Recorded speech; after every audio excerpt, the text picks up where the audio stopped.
दोस्तों, आज की इस वीडियो में हम बात करेंगे वेब ऐप के प्रीफिल्ड लिंक के बारे में। दोस्तों, वेब ऐप का प्रीफिल्ड लिंक क्या है, ये सारी चीजें तो आगे हम जो होता है देखेंगे ही, लेकिन आपको थोड़ा सा मैं आइडिया देता हूँ कि प्रीफिल्ड जो होता है बेसिकली आपने गूगल फॉर्म्स में बहुत ज्यादा इस्तेमाल किया होगा। क्योंकि जो होता है प्रीफिल्ड लिंक से हमें क्या हो जाता है कि कुछ चीजों के अगर कोई भी कॉलम्स की वैल्यूज वगैरह अगर हमें लेना होता था तो हमें जो था ऑटोमेटिकली जैसे ही हम लिंक पे क्लिक करते थे तो उस फील्ड की जो था वैल्यू जो था ऑटोमेटिकली फॉर्म्स के अंदर हमें जो था विजिबल हो जाती थी। तो ये कैसे पॉसिबल होता है, प्रीफिल्ड लिंक के लिंक से जो था हम ये सारी चीजें कर पाते थे। तो अगर हमें जो था ये काम अपने वेब ऐप में करना हो, वेब ऐप का जैसे कोई अगर मान लीजिए हमने कोई एचटीएमएल का फॉर्म बनाया, उस फॉर्म में जो था हमें कुछ जो था फील्ड की अपने जो भी गूगल फॉर्म्स की जो लिंक कॉलम्स की वैल्यूज हैं उसको वो ऑटोमेटिकली जैसे मैं लिंक पर ओपन करूं और वो जो था फॉर्म ओपन हो तो उसके अंदर की कुछ जो भी रो की वैल्यूज होगी, मतलब जिस भी कॉलम्स की वैल्यूज हम जो होता है वहां पे शो करना चाहते हैं तो वो ऑटोमेटिकली उसमें रिफ्लेक्ट हो। तो वो सारी चीजें कैसे कर पाएंगे वो आज के इस वीडियो में मैं आपको बताने वाला हूं। तो वीडियो को पहले स्टार्ट करूँ, एक बार मैं इसको एक डेमो दिखाता हूँ जिससे आपको पूरा कॉन्सेप्ट जो है क्लियर हो जाए। फिर हम जो है इसको पूरा डिटेल में इसको सीखेंगे। तो चलिए हम चलते हैं यहाँ पे अपने गूगल सीट में और देखिए यहाँ पर जैसे हमने कुछ यहाँ पे डेमो डाटा डाला हुआ है, डाल ये सारी चीजें बिल्कुल डमी है। तो मान लीजिए जैसे मैं ये चाहता हूँ कि यूनिक आईडी और नेम जैसे मैं क्लिक करूँ तो ये ऑटोमेटिकली प्रीफिल्ड होना चाहिए। अगर आपने गूगल फॉर्म में इस्तेमाल किया हुआ तो आपको पता ही है कि इसमें प्रीफिल्ड का ऑप्शन आता है, डायरेक्टली आप जाइए और कॉलम की वैल्यू सेट कर दीजिए अपने यूआरएल के अंदर। तो अगर ये काम जो था आपको अपने वेब ऐप में करना हो तो कैसे करोगे, तो चलिए एक बार देख लेते हैं। तो यहाँ पे जैसे ये आपका पूरा वेब पेज है, तो जैसे मैंने क्लिक किया वो देखिए ऑटोमेटिकली यहाँ पे जैसे ही फॉर्म ओपन होगा और यूजर आईडी और ये नेम देख रहे हो आप यहाँ पे प्रीफिल्ड होके आ रहा है। मैं आपको दिखाऊं तो ये देखिए ये इसका यूजर आईडी और इसका नेम है। अगर मैं सेकेंडरी जो था फॉर्म को ओपन करता हूँ, सपोज इसका देखिए ये है 5465 और नेम है किसान। तो मैं यहाँ पे करूँ तो देख रहे हो आप यहाँ 5465 और यहाँ पे नेम किसान आ रहा है। तो मतलब ये भी हम कर सकते हैं अपने वेब पेज पे भी, हम जो है किसी भी फील्ड को जो है प्री फील्ड बना सकते हैं। तो कैसे कर पाएंगे ये सारी चीजें पूरा स्टेप बाय स्टेप आज के इस वीडियो में मैं आपको पूरा एक्सप्लेन करता हूं। दोस्तों, मेरा नाम है अमित और मैं आपसे लोग का स्वागत करता हूं आपके अपने चैनल टेक ज्ञान अमित में। दोस्तों, वीडियो अच्छी लगेगी तो प्लीज वीडियो को लाइक कर लीजिएगा, चैनल को सब्सक्राइब कर लीजिएगा, बेल आइकन जरूर दबाइएगा।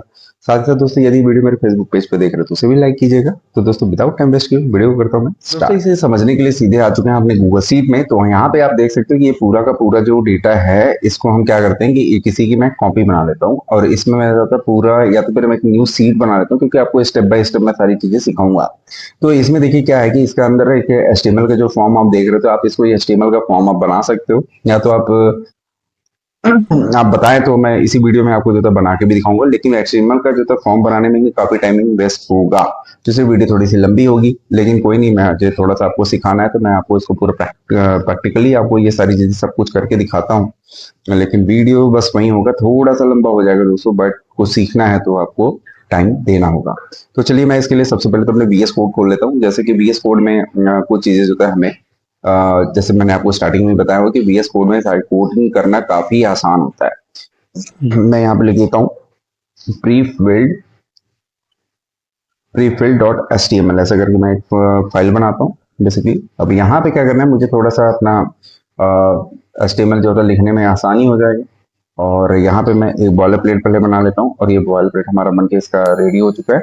और इसके अंदर अब हमें क्या करना है कि अपना फील्ड बना लेना। तो ज्यादा मैं टाइम वेस्ट नहीं करूंगा, डिव डॉट यहाँ पे मैं एक कंटेनर बनाता हूँ फिलहाल, जिसके अंदर हमारा जो है फॉर्म नाम का एक फॉर्म टैग लगाऊंगा और फॉर्म टैग के अंदर हमें अपना जो भी फील्ड हमें डालना है वो डाल दो। सबसे पहले तो मैं लिखूंगा लेबल लेबल और लेबल में हम यहाँ पे डाल देंगे जैसे यूजर आईडी और यहाँ पर फिर हम डाल देंगे इसका जो था फॉर हम जो था यूजर के नाम से ले लेते हैं, ठीक है यूजर।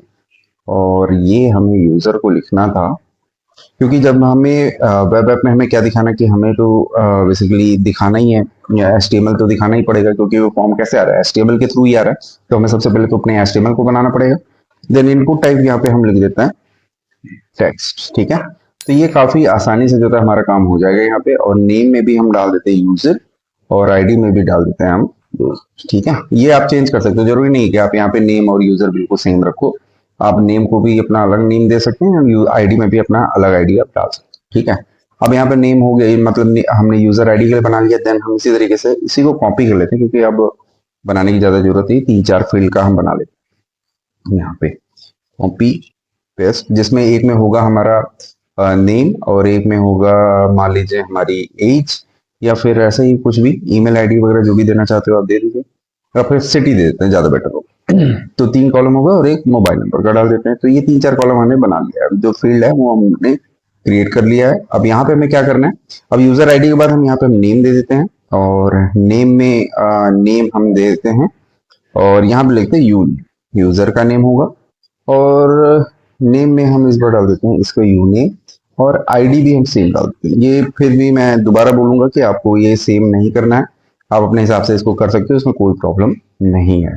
ठीक है, नेम हमने डाल लिया, देन हमने सिटी डाल दिया यहाँ पे, सिटी, और यूजर आईडी को हमने यहाँ से रिप्लेस किया, सिटी हमने कर लिया, और यहाँ पे भी हमने डाला सिटी। अब आईडी में हम यहाँ पे देते हैं, इस बार चेंज कर देता हूँ, नहीं आप भी सोचोगे क्या मैं एक ही बार लिख रहा हूँ, और आपको सजेस्ट कर रहा हूँ कि आप अलग अलग, तो आप अलग अलग भी कर सकते हो। ठीक है, तो यहाँ पे हमने कर लिया, क्या कर लिया है अभी तक हमने, लेवल में देखिए यहाँ पे एक हल्का सा मिस्टेक हो गया क्योंकि उसका टैग हट गया, closing, opening and closing tag. ठीक है, तो यहाँ पे हमने सिटी के लिए सिटी नेम डाल दिया हमने, और यूजर आईडी हो गया, नेम हो गया, सिटी हो गई, और हम यहाँ पे अब डाल देते हैं मोबाइल मोबाइल नंबर, और यहाँ पे हमने लिख दिया MOB शॉर्टकट में, और यहाँ पे भी हमने डाल दिया है MOB, और यहाँ पर हमने दोबारा से MOB डाल, देखिए इस बार हमने फिर से सेम ही लिया, तो इसलिए आपको कोई टेंशन की बात नहीं, क्योंकि ऊपर मैंने आपको दिखा दिया, आप अलग भी कर सकते हो। ठीक है, अब यहाँ पे मैं सिंपल से बटन टैग ले लेता हूँ, बटन में मैंने लिख दिया, और उसका टाइप को भी मैं थोड़ा सा डिफाइन कर देना था, type is equal to submit, और यहाँ पे आप लिख सकते हैं सबमिट। ठीक है, अब यहाँ पे लिख दीजिए सबमिट, आपने जैसे लिखा सबमिट और मैंने किया सेव, तो अभी आपको तो कुछ दिखेगा नहीं, क्योंकि अभी हमने जो है इसका लाइव सर्वर ऑन नहीं की। ऑन कर लेते हैं और ये देखते हैं कि कैसा बना, और ये देख रहे हो फॉर्म आपको कुछ इस तरीके सारा, यूजर आईडी, नेम, सिटी, बिल्कुल गंदा सा। तो हम इसको थोड़ा सा अच्छा भी बना लेते हैं, तो यूजर आईडी को थोड़ा सा कैपिटलाइज करते हैं, यू को, क्योंकि ये थोड़ा सा अलग दिख रहा था मुझे। अब यहाँ पे छोड़ो, इसकी थोड़ी सी हम CSS भी डाल देते हैं।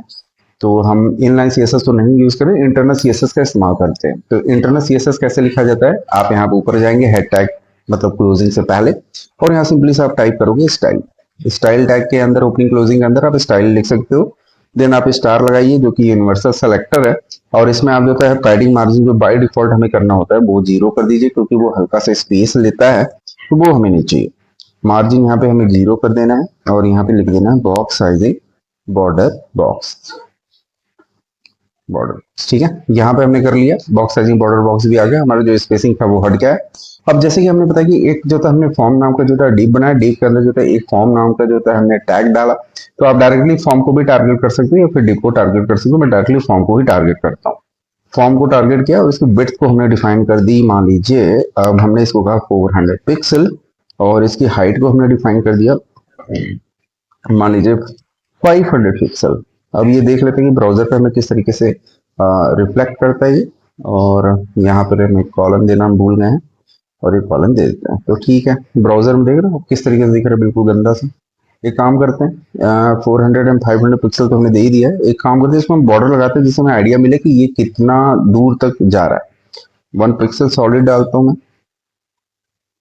और ये देख रहे हो आप बिल्कुल कुछ इस तरीके से आ रहा है, यूजर आईडी यहाँ पे आ रहा है, और ये कुछ ऐसा बन के आ रहा है। तो काफी हद तक जो है काफी बड़ा स्पेस लिया हुआ है, मुझे नहीं चाहिए इतना, मुझे थोड़ा सा छोटा कर दो, और ये काफी हद तक ठीक है। अब हमें क्या करना है, इसको अगर आप चाहो तो इस फॉर्म को जो है सेंटर में भी ला सकते हैं आप। अब इसको डालने के लिए कैसे कर सकते हैं आप, सेंटर में मार्जिन का यूज कीजिए, और टॉप से आप दीजिए जो है इसको जो है मान लीजिए 45 पिक्सल, और यहाँ पे ऑटो डाल दीजिए राइट और लेफ्ट से, तो देखिए ये आ गया सेंटर में। अब इसके अंदर थोड़ा सा पैडिंग भी डाल दीजिए, क्योंकि ये पैडिंग काफी, जितने भी फील्ड हैं वो एक दूसरे से चिपके हुए, तो पैडिंग में डालता हूँ 10 पिक्सल का। ठीक है, तो पैडिंग दे देने से बीच में थोड़ा सा इनके बीच में गैप आ चुका है, लेकिन हमारा जो फील्ड है वो काफी गंदे से दिख रहा है। तो अब हमें टारगेट करना है कि फॉर्म के अंदर का जो भी इनपुट फील्ड है उनको हम देखें। तो फॉर्म के अंदर जो भी हमारा इनपुट फील्ड है इसको भी हम देख लेते हैं, और इसकी विड्थ को मैं देता हूँ 100%। 100% जैसे मैं दूंगा तो ऑटोमेटिकली ये देखिए काफी हद तक स्पेस ले लिया, और अब पहले से हमारा बेटर देखिए। अब इसके हाइट को भी थोड़ा सा एडजस्ट कर लेते हैं, यहाँ पे हम देखते हैं इसकी हाइट, हाइट हम दे देंगे, मान लीजिए हमने 30 पिक्सल का हमने इसको हाइट दे दी, और ये देखते हैं काफी लुक्स प्रिटी अभी नजर आ रहा है हमें। और यहाँ पे काफी हद तक काफी ये सारी चीजें जो है चिपकी सी हैं, ठीक है। अब इसको भी हम थोड़ा सा स्पेस दे देते हैं काफी इनपुट फील्ड के बीच में। एक काम करते हैं, यहीं पे नीचे आ जाओ आप। यहाँ पे देखिए ये जो बी आर टैग लगे, यहाँ पर एक बी आर टैग दे दीजिए, और यहाँ पर भी हमारा जो इनपुट फील्ड है इस पे भी एक बी आर टैग लगा देते हैं, जिससे क्या होगा उनके बीच में जो काफी चिपका हुआ है ना वो हट जाएगा। और एमिट करता हूँ, दोबारा से मैं चलता हूँ, और इनपुट टैग फील्ड हो गया, और यहाँ पर भी हम एक बी आर टैग लगा देते हैं। तो इनके बीच का जो अभी देखेंगे, और यहाँ पर एक बी आर टैग लगा हुआ है इनपुट फील्ड में, यहाँ पे भी हमने एक बी आर टैग लगा ही दिया है। तो अभी कुछ इफेक्ट आया कि नहीं आया, बहुत ज़्यादा इफेक्ट तो हमें देखने को नहीं मिल रहा। और एक काम करते हैं, तो हमें जो चाहिए था एक्चुअल में वो चीज़ तो अभी तक हमें देखने को नहीं मिल रही है। एक काम करता हूँ और एक बी आर टैग लगाता हूँ और देखता हूँ, काफ़ी, हाँ अभी देख रहे हो आप, काफ़ी हद तक अच्छा स्पेस आ गया है। एक एक इस मतलब कहने का है कि एक एक बी आर टैग और लगा देने से हमारा जो स्पेस है वो अच्छा खासा हमें देखने को मिलेगा। तो हम दोबारा से यहाँ पे एक बी आर टैग लगाते हैं और इनके बीच में एक स्पेस क्रिएट कर दिया, और ये देखिए अब काफी जो है हद तक हमारा जो है सही दिख रहा है। अब इसमें एक काम और कर लेते हैं कि जिसके अंदर आप ज्यादा, वैसे मैं स्टाइलिंग और भी इसको जो है प्रिटी आप बना सकते हैं, लेकिन हम इतना बना लेते हैं जिससे बस थोड़ा सा ठीक ठाक लगे ये, और बाकी का फिर हम जो है जावा देखेंगे। बॉर्डर रेडियस भी इसमें डाल देता हूँ 10 पिक्सल का, ठीक है। तो बॉर्डर रेडियस हमारा पूरा एकदम बनके तैयार हो चुका है। बटन में हल्का सा हमें दे देना चाहिए, और इसका मैं बैकग्राउंड देता हूँ, बैकग्राउंड कलर, और इसमें देता हूँ हैज एफ एफ एफ। तो आई थिंक ये कोई ज़्यादा इफेक्ट पड़ने वाला है नहीं, क्योंकि इसके अंदर ये ऑलरेडी एफ एफ ही है। तो अभी हम यहाँ पे क्या करने वाले हैं, हल्का सा रेड और ब्लैक का कॉम्बिनेशन लेके आता हूँ, और देखते हैं। ये देखो आपको फील्ड यहाँ पे कुछ इस तरीके से आ गया। एक काम करता हूँ, मैं बटन को थोड़ा सा यहाँ पे टारगेट करता हूँ। वैसे देखने में बहुत ज़्यादा अच्छा कलर नहीं है, बट कोई नहीं, आपको ज़्यादा अभी सी एस एस पे और एच टी एम एल पे ध्यान नहीं देना है। अभी हमें सिर्फ लॉजिक देखनी है कि कैसे हम ये चीज़ें क्रिएट कर पाएंगे। आप देख रहे हैं, आप बटन जैसे मैंने बनाया, और बटन जो था हमारे फील्ड से ओवर हो चुका है। क्यों हो चुका है, थोड़ा सा इसको भी हम देख लेते हैं क्यों हुआ है। ये इसलिए हुआ है क्योंकि हमने इसकी हाइट को किया हुआ है फिक्स। तो इसलिए हम इसको मिनिमम हाइट सेट करता हूँ, और मिनिमम हाइट सेट करते ही देखिए ये ठीक है। अब यहाँ पे क्या करते हैं, बटन के अंदर अभी ये देख रहे हैं, यहाँ पे जैसे मैं माउस लेके जा रहा हूँ ये बिल्कुल ऐसे ही है, कर्सर आपका जो है ऐसा नहीं लग रहा है कि ये क्लिकेबल है। तो हम इसको थोड़ा सा क्लिकेबल बना देते हैं, और इसके लिए हम यहाँ पे क्या लिखना पड़ेगा, कर्सर को बनाना पड़ेगा। ऊपर में ही है ऑप्शन कर्सर पॉइंट। तो आप देखिए यहाँ पे हो गया क्लिकेबल, ठीक है। तो हमारा जैसे मैं करूंगा क्लिक, तो ये देख रहे हो आप, यू नेम यूजर, यहाँ पे नेम सिटी मॉप, ये सारा जो था हमारे यूआरएल के अंदर भी आ रहा है। देख रहे हो आप, user blank, you name blank, city, ये सब कुछ आ रहा है। बेसिकली हमें जो चाहिए था वो हमें आ चुका है।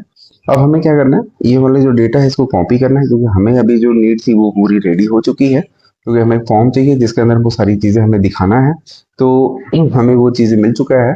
अब चलते हैं अपने एप्स के अंदर।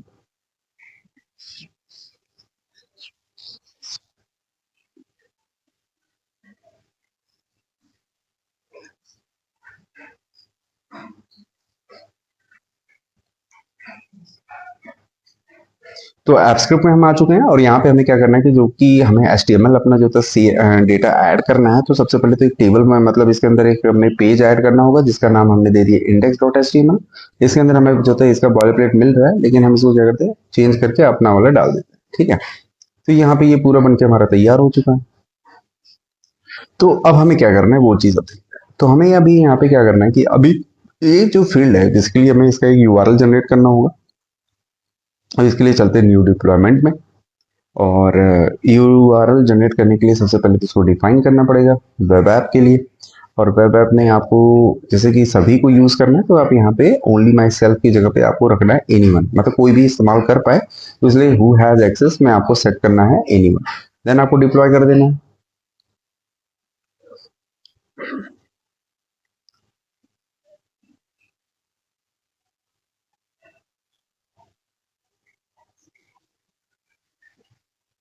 और यहाँ पर ये आपको देखिए यूआरएल मिल चुका है। तो हमने इसको किया कॉपी, और यहाँ पे चलते हैं अपने कोड में। सबसे पहले तो हमें एक कोड ऐसा बनाना पड़ेगा कि जो कि अभी यहाँ पे देखिए हमने अपने फील्ड में क्या क्या रखा हुआ, सबसे पहले तो ये देख लो, क्योंकि हमें अपनी सीट की भी तो सेटिंग बनानी है जिसके अंदर हमें कुछ डाटा भी डालना पड़ेगा। अब ये डाटा है, जैसे यूजर का नेम है और यूजर आईडी है, यूजर नेम, सिटी और मोबाइल नंबर। तो हमें सबसे पहले इसका तो कॉलम बना लेना है यहाँ पे, यूजर आईडी, और यहाँ पे हमें डालना पड़ेगा यूजर यूजर नेम, और हमें यहाँ पे डालना पड़ेगा सिटी, और हमें डालना पड़ेगा दूसरा मोबाइल नंबर, और सेकंड में हमें डालना पड़ेगा लिंक, जिसके अंदर हमें अपना लिंक डालना है। तो ये पूरा हमने यहाँ पे बना लिया है। इसकी थोड़ा सा मैं बढ़ा भी देता हूँ थोड़ा सा, जिससे आपको थोड़ा सा ये काफी थोड़ा सा बड़ा दिखे जिसमें स्क्रीन पे। तो देख रहे हो अब यूजर आईडी, अब यहाँ पे आई थिंक आपको अच्छा दिख रहा होगा। तो हमने यहाँ पे बना लिया। अब यूजर आईडी में जैसे मान लीजिए मैंने डमी यहाँ पे कोई डाला और यहाँ पे डाल दिया, और यूजर नेम में जैसे मैंने डाल दिया किशन डाला, और डेंसिटी में डाल दिया नोएडा डाला, ठीक है, नोएडा डाला, और मोबाइल नंबर में कुछ भी डमी हम डाल दें, 22422628 परफेक्ट। अब यहाँ पे लिंक हम जो है अपना लाएंगे अपने कोड से, और यहाँ पर भी हम कोई डमी डाटा डालते हैं, और जैसे मैंने नाम डाल दिया ज्ञान टेक ज्ञान में, तो यहाँ पे हमने डाल दिया, ठीक है। और यहाँ पे हमने डाल दिया जैसे कि मान लीजिए गाजियाबाद,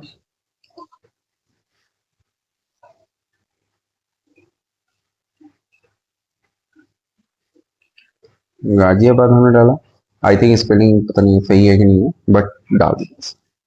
कोई नहीं, मोबाइल नंबर भी डमी सा डाल देता हूँ मैं, और ये लग रहा है मुझे 10 से ज़्यादा है, मैं इसको हटा देता हूँ, ठीक है। अब यहाँ पर एक और डमी डाटा डाल देता हूँ, जैसे 2-3 डाटा रहेगा तो आपको भी क्लियर होगा। जैसे मैंने डाल दिया मनीष, और यहाँ पे हमने डाल दिया जैसे डाल दिया दिल्ली, और दिल्ली के बाद कोई भी नंबर डाल देता हूँ, और यहाँ पे एंटर। अब हमारे पास जो था 3 तरीके से जो यहाँ पे 3 डाटा है। अब यहाँ पे हमें क्या करना है, अपना जो भी है प्रीफिल्ड जो होता है वेब ऐप का जो लिंक यहाँ पे जनरेट करना है, और हमें इस तरीके से बनाना है कि जैसे हम क्लिक करें तो जो जो फील्ड की वैल्यू हमें चाहिए वो ऑटोमेटिकली वहां पे प्रीफिल्ड हो। तो चलिए अब उसके लिए कोड बनाते हैं। तो कोड बनाने के लिए सबसे पहले तो हमें अब जाना पड़ेगा code.js के अंदर, और एड यूआरएल नाम का एक हम फंक्शन बनाता हूँ, एड यूआरएल। तो ये बेसिकली क्या होगा, ये जो था फंक्शन तब रन करेगा कि जब आप अपने फंक्शन को जैसे ही आप ओपन करते हो या फिर अपने फाइल को ओपन करते हो, तो तभी ये रन हो जाए। और रन होने से क्या होगा कि ये यूआरएल जो था ऑटोमेटिकली आपके डेटा के अकॉर्डिंग वहां पे सेट हो जाए। तो इसके लिए हम जो था सबसे पहले अपने सीट को टारगेट करते हैं, सीट, और यहाँ पे लिखूंगा spreadsheet app dot gate active spreadsheet. ये लाइन लिखने में आपको आई थिंक कोई प्रॉब्लम नहीं होना चाहिए, क्योंकि इस पे हमने कई बार बात किया हुआ है, और ये लाइन क्या करता है, कैसे होता है, ये आई थिंक आपको सब पता हो, क्योंकि हम यहाँ पर सीख रहे हैं वेब एप्लीकेशन के बारे में। तो हम ये उम्मीद रखेंगे कि आपको ये सारी चीजें आती हैं। तो हमें जो सीट का नेम है, get seat by name is equal to क्या हो जाएगा, सीट 1, ठीक है। तो हमने यहाँ पे ले लिया सीट 1। अब हमें इसके डेटा को भी फाइंड आउट करना पड़ेगा, डेटा। तो हमें डेटा कैसे पता चलेगा, seat dot gate data range dot gate values, ठीक है। तो गेट वैल्यूज करते ही हमें पूरा का पूरा वैल्यूज मिल जाएगा। अब इस पे क्या करते हैं, हम एक फॉर लूप चला लेते हैं, जिससे हमें क्या हो जाएगा, उसके अंदर हमने अपना यूआरएल सेट कर दिया। तो यहाँ पे हम लिखेंगे where I is equal to, अब चूंकि आई इज इक्वल टू तो 0 से जाएगा, 0 से जाना है, तो 0 पर हमें वैल्यू को सेट नहीं कर रहे हैं, हमें कर रहे हैं 2 नंबर। तो हम यहाँ करते हैं 0, फिलहाल तो हम ले लेते हैं 0 से ही, और आई जो भी होगा हमारा less than data dot length, फिर यहाँ पे सेमी कॉलन, देन आपको क्या लिखना पड़ेगा, आई प्लस प्लस, ठीक है। ये बिल्कुल सिंपल सा फॉर लूप है।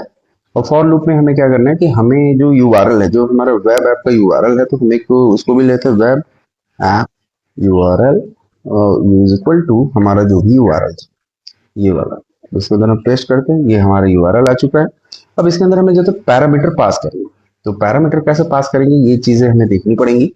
तो यहाँ पे हमारे पास यूआरएल आ चुका है। अब इसके ऊपर जो है हमें जैसे मान लो एक फील्ड की आईडी हमें डालना है, let ID is equal to, यहाँ पे हम कैसे कर सकते हैं कि जो भी हमारा डेटा है, सपोज जो था हमारा डेटा है, तो डेटा के अंदर ही सारा है, तो डेटा का जो भी हमारा आई होगा, के अंदर का जो 0 नंबर कॉलम होगा वही तो हमें इंडिकेट करेगा आई के बारे में। मतलब हमारा जो आईडी है वो किसके अंदर है, हमारे जो थे 0 नंबर कॉलम में है। देखिए 0 नंबर कॉलम में बेसिकली जो इंडेक्सिंग है हमारी 0 1 2 3 4, तो हमारा स्टार्टिंग कॉलम क्या है 0, क्योंकि हमारा तो जो एरे है वो 0 से स्टार्ट होता है।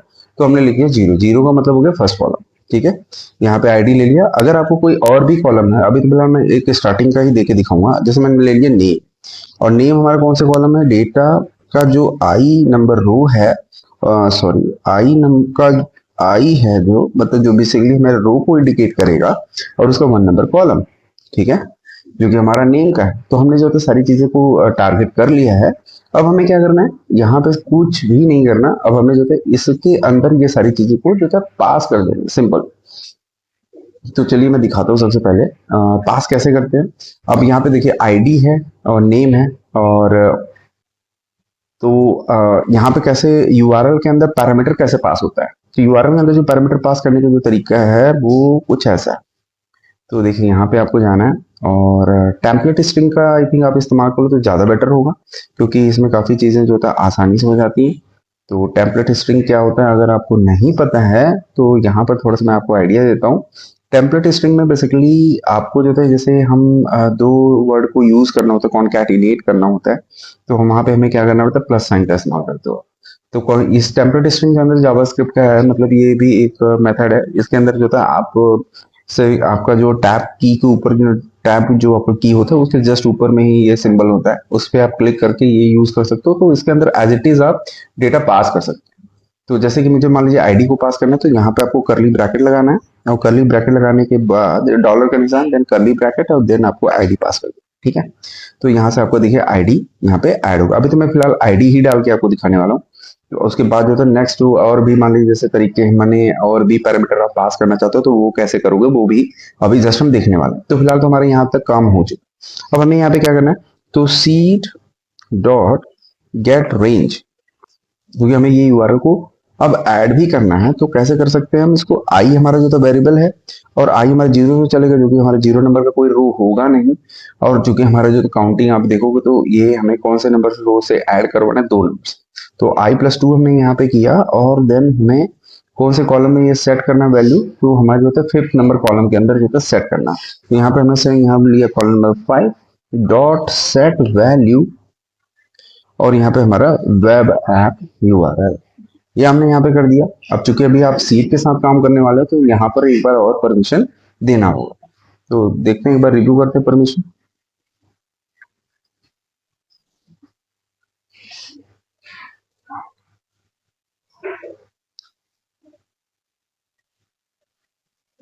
देन यहाँ से आपको अलाउ कर,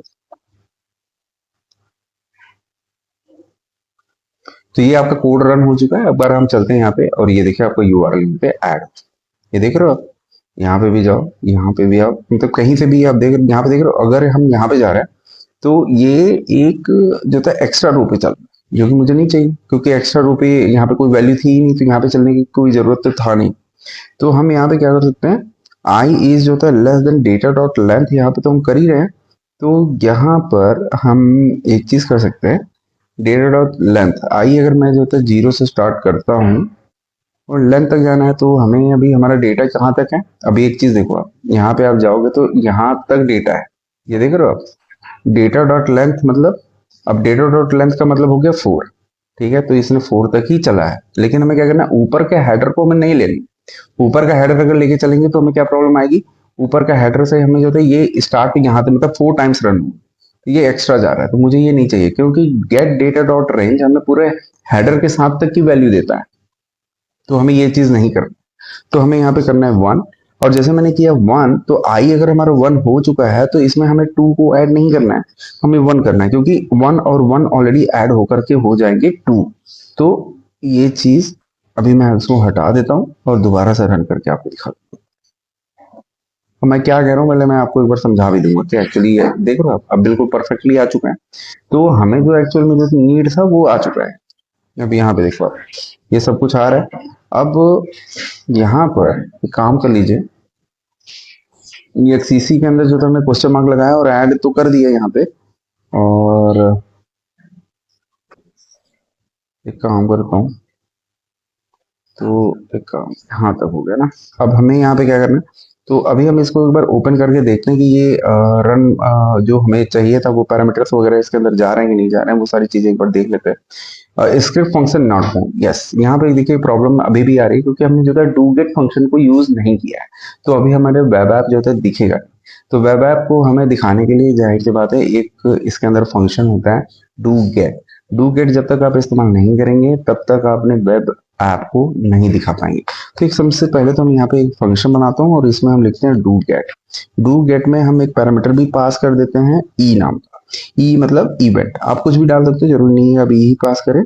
यहाँ पे हमने डाल दिया ई, और ई में हम यहाँ पे कभी तो सिंपल जो होता है रिटर्न, यहाँ पे डालता हूँ return HTML service dot create template from file. आप इसके अंदर दो ऑप्शन होता है, क्रिएट टेम्पलेट फ्रॉम फाइल और create HTML output from file. तो अभी हम यहाँ पे इसको यूज करेंगे टेम्पलेट फ्रॉम फाइल, क्योंकि हमें इसके अंदर डायनेमिक डेटा को भी पास करना है। तो हमें डायनेमिक डेटा पास करने के लिए टेम्पलेट फ्रॉम फाइल का इस्तेमाल करना होगा। एचटीएमएल जो आउटपुट फ्रॉम फाइल होता है उसमें हम डायनेमिक डेटा पास नहीं कर सकते, तो इसलिए हम इसका इस्तेमाल करेंगे। और इसके अंदर कौन से हमें टेबल को मैंने अपने पेज को दिखाना है, इंडेक्स को, और इसके बाद हमें करना है इवैल्यूएट। ठीक है, ये हमने कर लिया। और हम चलते हैं अपने एक बार दोबारा से अपने गूगल शीट के अंदर और हम इसको एक बार रन करते हैं। और अभी भी देखिए ये हमें कह रहा है कि यहाँ पे डूगेट जो फंक्शन है वो हमने अभी भी डिफाइन नहीं किया, जबकि हमने ऑलरेडी डिफाइन कर लिया। तो कोई नहीं, एक बार हम अपने डूगेट फंक्शन को रन करके देख लेते हैं एक बार। और एक्चुअली अभी देखिए प्रॉब्लम क्या हो रहा है कि जो हमारा ये स्क्रिप्ट है, ये स्क्रिप्ट जो है हमारा ई एक्स ई सी लिखा हुआ है। तो हमने आपको बताया कि जो ये ई एक्स ई सी नाम का जो यूआरएल होता है, इसके माने आपने अगर एक बार डिप्लॉय कर दिया, उसके डिप्लॉय करने के बाद जो भी चेंजेस करेंगे आप, वो उसके बाद के किसी भी डेटा को वो स्टोर नहीं करता है। तो आपने जो भी न्यू चेंजेस किया हुआ है उसको जो है अपने यूआरएल पे दिखाना चाहते हैं, तो आपको दोबारा से इसको मैनेज करना पड़ेगा। तो इसलिए आपको जाना पड़ेगा मैनेज डिप्लॉयमेंट्स के अंदर।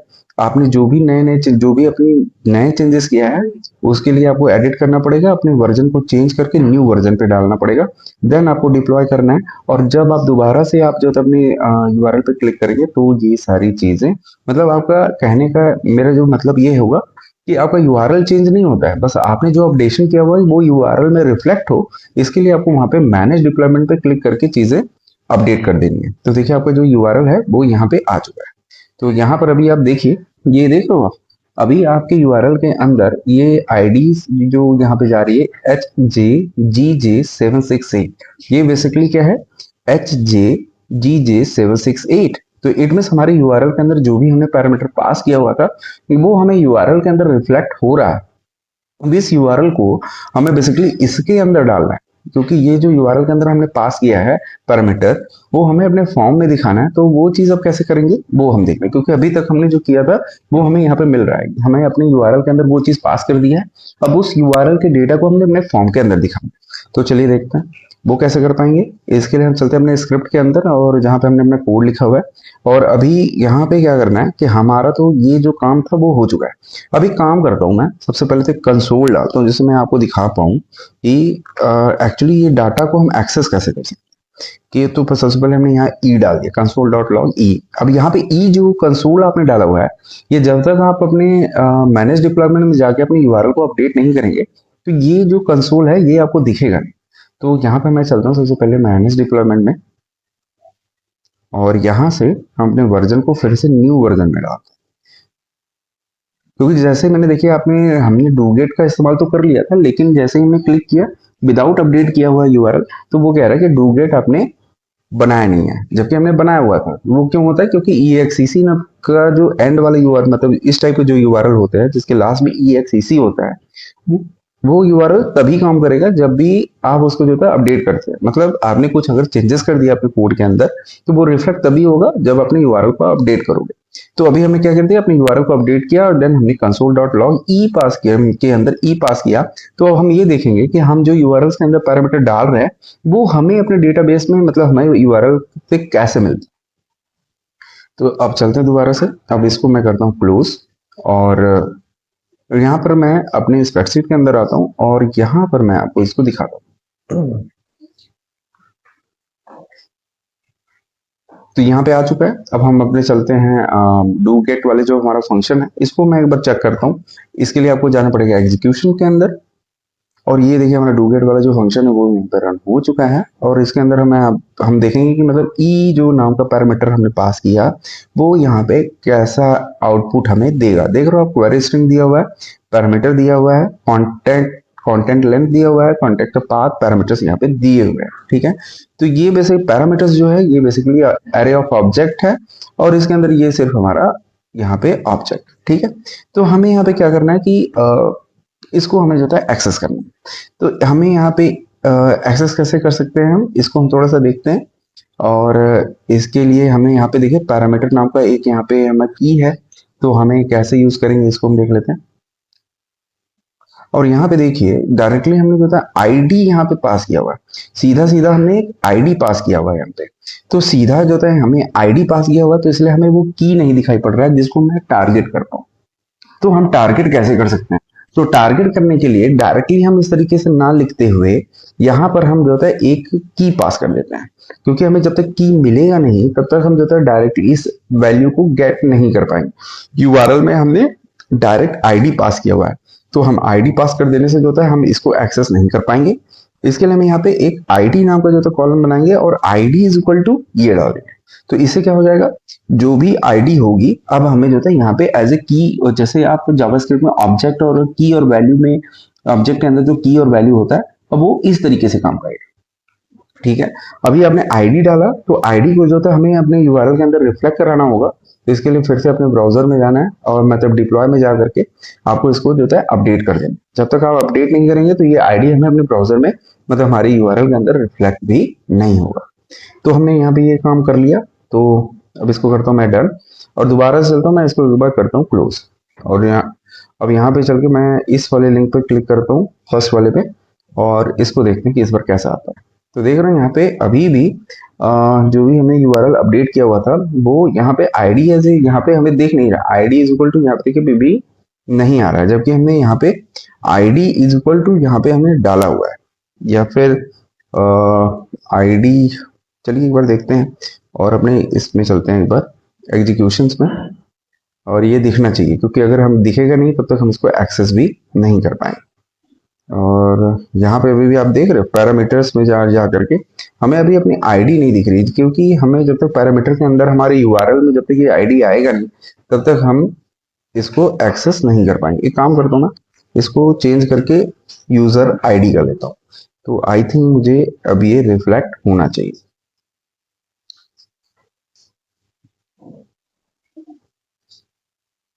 न्यू वर्जन और देन डिप्लॉय,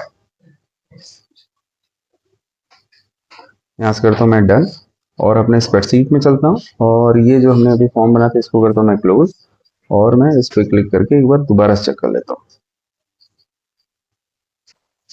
और अभी भी हमें एक्चुअली यहाँ पे जो हम पैरामीटर पास कर रहे हैं यूजर आईडी, तो वो हमें यहाँ पे देखने को नहीं मिल रहा है। अब ये प्रॉब्लम क्यों आ रही है ये चीज हम यहाँ पे देख लेते हैं।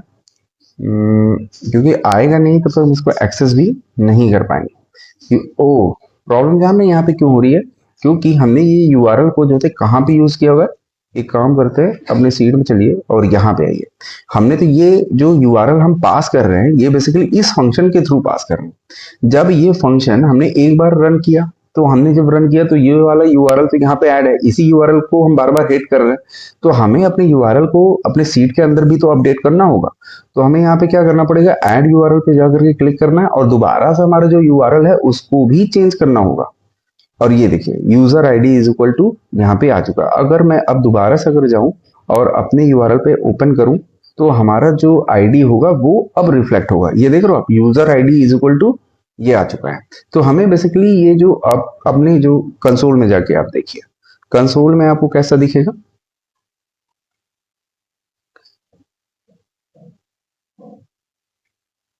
ये देख रहे हैं यहाँ पे अब हमें मिल चुका है। यहाँ पे पैरामीटर के अंदर जो था ऑब्जेक्ट जो मिला हुआ है एज ए की और वैल्यू के पेयर में मिला हुआ था यूजर आईडी, और यहाँ पे हमारा जो था वैल्यू, तो हमें की बेसिकली मिल चुका है। तो हमें अपने इस की को टारगेट करके हम इसकी वैल्यू को गेट कर सकते हैं। तो चलिए इसको यूज करते हैं, देखते हैं। तो हमारे पास जो था यहाँ पर कंसोल में तो हमें मिल ही गया है, तो हम यहाँ पे करते हैं यूजर एक वेरिएबल बनाता हूं मैं, बेसिकली इस वेरिएबल को हम यूज करेंगे। अब हमारा जो ये यूआर यूएट जो मैं डायरेक्टली रिटर्न एचटीएमएल कर रहा हूँ, इसको मैं ऐसे नहीं लिखूंगा। अब इसको लिखने का जो तरीका होगा थोड़ा सा चेंज होगा। लेट एचटीएमएल डेटा नाम का यहाँ पे एक मैं वेरिएबल बनाऊंगा और डॉट यूआर यूएट को मैं यहाँ से हटाऊंगा। ठीक है, अब यहाँ पर हम लिखेंगे एचटीएमएल, जो भी हमारा एचटीएमएल डेटा है basically, HTML data dot user ID is equal to, अब यहाँ पर आपको ई डॉट पैरामीटर, क्योंकि आपने देखा था वहां पे पैरामीटर नाम का एक आपके पास वहां पे ऑप्शन मिल रहा था, देन आपको यहाँ पे यूजर आईडी जो आपने यहाँ पे पास किया हुआ ये बेसिकली की। ठीक है, अब ये मिल चुका है आपको यूजर आईडी। अब यूजर आईडी मिलने के बाद यहाँ पे आपको क्या करना है, जो भी आपका एचटीएमएल डेटा है जो भी डॉट, अब यहाँ पे आपको कर देना है इवॉल्व। अब आपको इस तरीके से इवोल्यूएट करना पड़ेगा।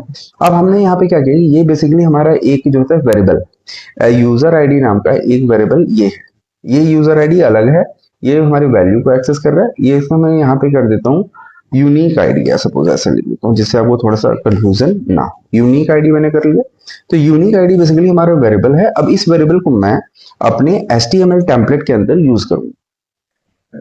तो इंडेक्स डॉट एचटीएमएल में आता हूँ और हमारा ये है हमारा यूजर आईडी, जिसमें हमें यूजर की आईडी को दिखाना है। तो इसके अंदर जो होता है एक वैल्यू नाम का एट्रीब्यूट होता है। इस वैल्यू नाम एट्रीब्यूट के अंदर हमें अपने जो भी ऐप स्क्रिप्ट के डेटा को जो तो यहाँ पे दिखाना है।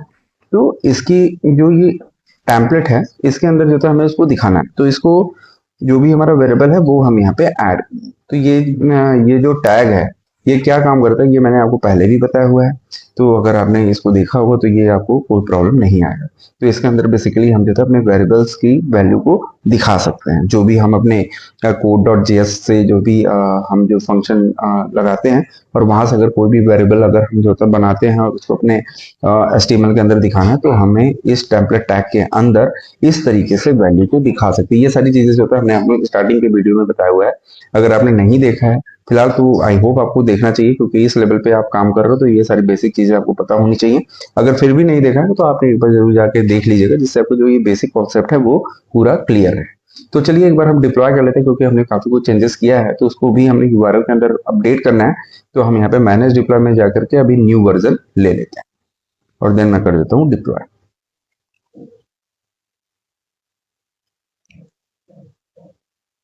डन। अब यहाँ से हमें क्या करना है, हमारा जो फॉर्म है इसको कर देना है क्लोज।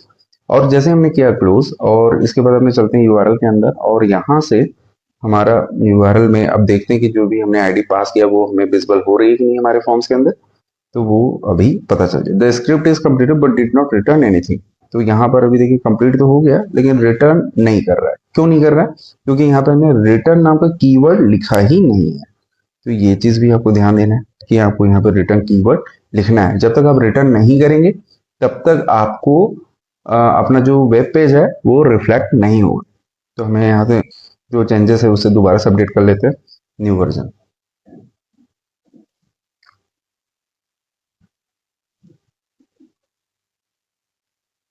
डन। और इस बार हम इसको करते हैं क्लोज। दोबारा से चलते हैं अपनी यूआरएल के अंदर।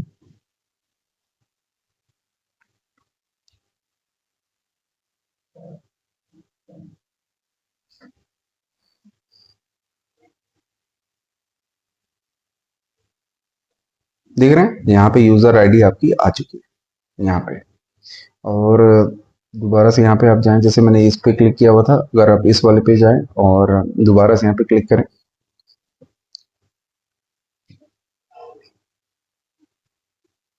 देख रहे हैं उस पर भी आपकी आईडी जो है अटैच हो चुका है।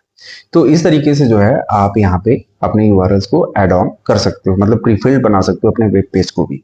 लेकिन आप चाहो तो अभी जैसे मैंने आपको क्या दिखाया कि आपने सिंगल पैरामीटर पास किया, तो आपने यहाँ पे अगर मान लीजिए आपके पास एक फील्ड और जो तो माने किसी एक और फील्ड की वैल्यू को ऐड ऑन करनी, तो आप कैसे कर सकते हैं। तो इसके लिए हम सिंपल से यहाँ पे लिखते हैं एचटीएमएल डाटा, जो कि हमारा टेम्पलेट को रेंडर करने वाला। देन हम यहाँ पे लिखेंगे user name. User name is equal to, और ये इज इक्वल टू क्या हो जाएगा, e dot parameter dot name. अब यहाँ पे नेम नाम का जो एक कीवर्ड हम डालने वाले हैं, ये नेम बेसिकली क्या करेगा, इस नेम वाला जो हमने यहाँ पे वेरिएबल बनाया है इसको हमें एक्सेस करना है। तो अब हमें इस जो यूआरएल है इसके अंदर हमें एक दूसरा पैरामीटर भी पास करना है। तो एंड लगा करके आप दूसरा नाम पास कर सकते हैं और इसके अंदर जो है अपनी वैल्यू को रेंडर करवा सकते हैं। तो इसके लिए यहाँ पे आपको क्या करना पड़ेगा, यहाँ पर अपना जो नेम नाम का वेरिएबल आपने बनाया हुआ था इसके अंदर डाल दें, the name is equal to name. तो यहाँ पर ये हो चुका है। अब यहाँ पे आपने दूसरा जो है यहाँ पे पैरामीटर डाला नेम। अब इस नेम को भी जो है हमें क्या करना पड़ेगा, नेम को भी आपने जो भी यूआरएल के अंदर अपडेट किया है तो उस यूआरएल को आपको अपने सीट के अंदर भी तो डालना पड़ेगा। तो यहाँ पे दोबारा से आप रन पर क्लिक कर दीजिए जिससे हमारा जो नया यूआरएल है वो चेंज हो जाए। और यहाँ पे देखिए नेम नाम का वैल्यू, यहाँ पे जो भी हमने की पास किया हुआ है इसके अंदर हमारी वैल्यू भी आ चुका है उस यूआरएल के। इस पर आप क्लिक करिए तो देखिए नेम नाम का वैल्यू जो हमने पास किया हुआ है वो यहाँ पे उसकी वैल्यू को गेट कर रहा है। तो ठीक है, हमें यूआरएल के अंदर तो मिल चुका है। अब इस यूआरएल को जो है हमें क्या करना पड़ेगा, अपने वेब पेज के अंदर भी तो डालना है। तो वेब पेज में कैसे डालेंगे, तो यहाँ पे हमने यूजर नेम नाम का एक वेरिएबल बना ही लिया है। तो यूजर नाम का जो वेरिएबल है वो index.html के अंदर डाल देते हैं और यहाँ पे है हमारा यूनिट। तो इसके अंदर सिंपली हमें अपने टेम्पलेट टैग को ओपन करना है और यहाँ पर आपको क्वेश्चन मार्क और इक्वल का साइन लगाना है और अपना जो भी अभी अपने वेरिएबल है अपना इसके अंदर डाल दें यूजर नेम। तो आपको यूजर नेम भी यहाँ पे आ चुका है और टेम्पलेट टैग के अंदर यहाँ पर आपने को क्या करना है कि ये वैल्यू नाम के एट्रीब्यूट के अंदर आएगा। तो यहाँ पर सबसे पहले तो आप वैल्यू नाम का एट्रीब्यूट आप ले लीजिए और इसके अंदर डालिए कुछ इस तरीके से। तो यहाँ पर आपका ये यूजर नेम भी ऐड हो चुका। तो अभी हम चलते हैं एक बार डिप्लॉय करते हैं और मैनेज डिप्लॉयमेंट के अंदर जाते हैं और यहाँ से अपने वर्जन को चेंज करते हैं और न्यू वर्जन।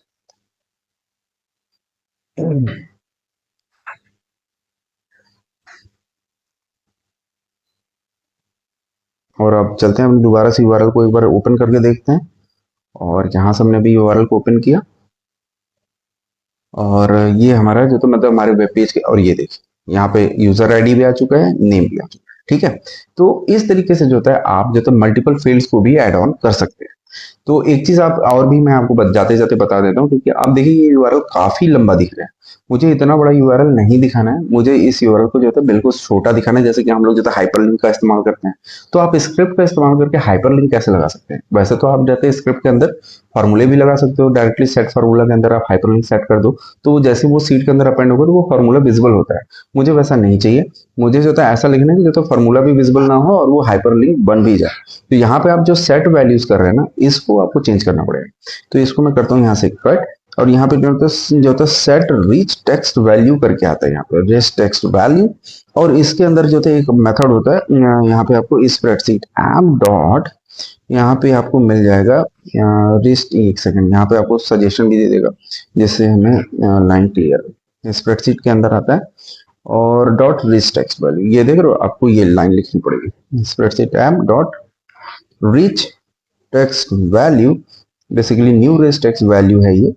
और इसके अंदर आपको क्या करना पड़ेगा, इसके अंदर आपको अपने वैल्यू को सेट कर देते हो। तो जैसे ही आप यहाँ पे जाएंगे और डॉट लगाएंगे तो आपके पास यहाँ पे सेट टेक्स्ट होता है। यहाँ पे मैंने लिखा टेक्स्ट में बेसिकली जो हाइपरलिंक में आप लिखा दो कौन सा टेक्स्ट दिखाना है। तो हमने लिखा ओपन फॉर्म, ठीक है, ओपन फॉर्म। और इसके अंदर यूआरएल कौन सा पास करना है, डॉट। अब यहाँ पे जो होता है सेट लिंक यूआरएल और यूआरएल के अंदर आप ये वाला यूआरएल डाल सकते हो, ठीक है। और यहाँ पर डॉट बिल्ड, जैसे ही आप डॉट बिल्ड करेंगे तो ये क्या हो जाएगा, आपका पूरा जो होता है बिल्ड हो जाएगा। मतलब आपका पूरा ये जो मेथड प्रोसेस है वो पूरा रेडी हो जाएगा। तो डॉट बिल्ड नाम का जो ये मेथड है ये डॉट बिल्ड यहाँ पे यूज कर लेना है और मैं करता हूँ उसको सेव। तो ये पूरा का पूरा जो था बन के तैयार हो चुका है। अब मैं इस बार इसको रन कर देता हूँ ऐड यूआरएल को, तो अभी आपको पता चल जाएगा कि एक्चुअली ये देखिए आपका आ चुका है ओपन फॉर्म। अब मैं जैसे इस पर क्लिक करूंगा और यहाँ पे ओपन करूंगा तो ये जो पूरा का पूरा वेब पेज होगा ये ओपन होगा विथ प्री फिल्ड वैल्यूज। इसमें मैंने आपको दिखा दिया कि मल्टीपल जो होता है पैरामीटर्स जो होता है आप पास कर सकते हैं। तो इस तरीके से जो है आप वेब पेज भी को भी प्रीफिल्ड बना सकते हैं और आप हाइपरलिंक का भी इस्तेमाल कर सकते हैं ऐसे। तो आई होप आपको ये जो तो वीडियो पूरा समझ में आया होगा। दोस्तों वीडियो अच्छी लगी तो प्लीज़ चैनल को लाइक और सब्सक्राइब कर लीजिएगा, क्योंकि आपके सपोर्ट के बिना ये चैनल कुछ नहीं है। और यहाँ पर जैसे कि मैं काफ़ी जो है इंटरेस्टिंग चीज़ें आपको सिखाता रहता हूँ, गूगल शीट से रिलेटेड और अपने ऐप स्क्रिप्ट, जावास्क्रिप्ट और HTML CSS। और आने वाले टाइम में और भी बड़े बड़े प्रोजेक्ट हम देखेंगे। और अभी आने वाले टाइम में जैसे कि मैंने आपको बताया हुआ है कि हम पाइथन, जेंगो और भी काफ़ी जो प्रोग्रामिंग लैंग्वेज हैं उनको मैं अपने चैनल के माध्यम से आप सभी लोगों को के सामने लाता रहूँगा। तो प्लीज़ चैनल को लाइक और सब जो होता है करिए दोस्तों, और आप प्लीज़ ज़्यादा से ज़्यादा सपोर्ट कीजिए। और बस इसी शब्दों के साथ विदा लेते हैं। धन्यवाद।